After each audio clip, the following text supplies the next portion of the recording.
వీళ్ళు సుమారు 15-16 సంవత్సరాల నుంచి ఇక్కడే పనిచేస్తున్నారు. వీళ్ళకి ట్రాన్స్ఫర్లు ఉండవా అని నేను అడుగుతున్నాను. ఇద్దరు డిఏలుగా పనిచేస్తున్నారు. ఒక డిఎం ముసుగులో ఒక ఆయన కాంట్రాక్టులు చేస్తాడు, ఒక డిఎం ముసుగులో ఒక అతను లక్షలాది రూపాయలు తెచ్చి సిఎస్ఆర్ నిధులు అవి ఏం చేస్తున్నాడో చెప్పడం. మరి ఈ డిఏలు ఇద్దరిని ఎప్పటికీ శాశ్వతంగా ఇక్కడే ఉంచుతారా? ట్రాన్స్ఫర్లు ఉండవా? ఎందుకు ఉండవో సమాధానం చెప్పాలని చెప్పేసి నేను కలెక్టర్ గారిని కూడా ప్రశ్నిస్తానని చెప్పేసి అందరిగా మనవి చేస్తున్నాను. స్థానిక కలెక్టర్ గారికి విజ్ఞప్తి చేస్తున్నాను. ఈ డిఏలు ఉన్నటువంటి ఇద్దరు వ్యక్తులు ఈ కోనసీమ డాక్టర్ బిఆర్ అంబేద్కర్ కోనసీమలో ఉన్న పంచాయతీరాజ్ వ్యవస్థని పూర్తిగా తినేస్తున్నారు, మింగేస్తున్నారు.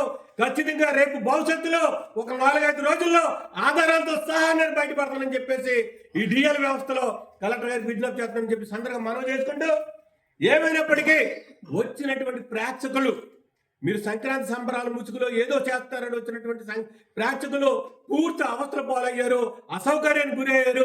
ఇది తగదని చెప్పేసి సందర్భంగా మనవి చేసుకుంటూ, మరి ఏమైనప్పటికీ ముఖ్యమంత్రి గారు ప్రోత్సహించారని చెప్తున్నారు.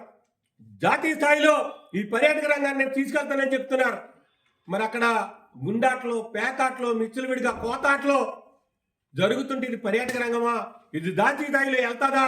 మీరు గమనించుకోవాలని చెప్పి సందర్భంగా మనవి చేసుకుంటూ, విలేకరులకు జరిగినటువంటి తమ్ముడి మిత్రుడు వెంకటేష్ కూడా గాయమైంది అక్కడ మీరు చేసినటువంటి అసౌకర్యం వల్ల.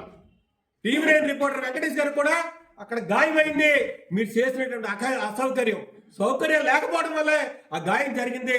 భగవంతుడు ఆ పండగ పూట అందరిని కాపాడాడు, కానీ జరగనని జరుగుంటే ఆ కుటుంబాన్ని మీరు ఏ విధంగా ఆదుకుంటారో సమాధానం లేదు.